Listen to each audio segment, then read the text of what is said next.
Welcome to our channel. Today we how to backup GitHub Actions AI workflows using artifacts, detailed guide step by step clearly. To backup GitHub Actions AI workflows using artifacts, begin by navigating to your GitHub repository. Ensure you have the appropriate permissions to modify workflows. Open the .github/workflows directory within your repository. Identify the workflow file you want to backup. Edit the workflow file using your preferred code editor. Locate the jobs section of the workflow.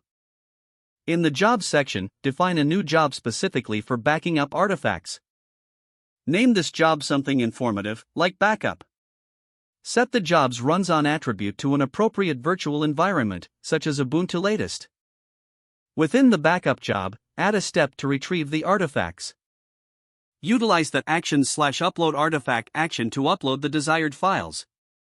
Specify the name parameter for the artifact based on your workflow file's name. In the with block, define the path parameter to include the files you want to backup. Add any necessary filtering options to the path to ensure only the relevant files are included. Next, ensure your backup job runs after the main job is complete.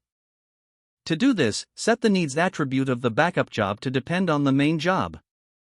Save the changes to the workflow file.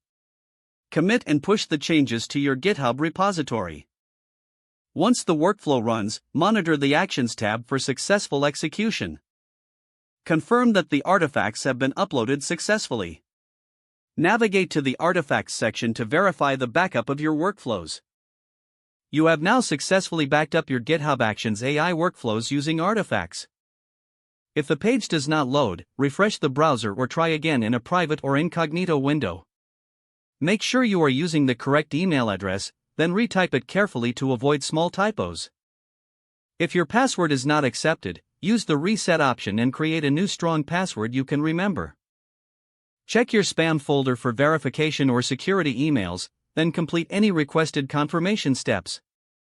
Enable two-factor authentication if available to improve account security and reduce unauthorized access risk. After signing in, review your profile details so your contact information and settings are accurate and current. Don't forget to like this video and subscribe to our channel for more step-by-step tech guides.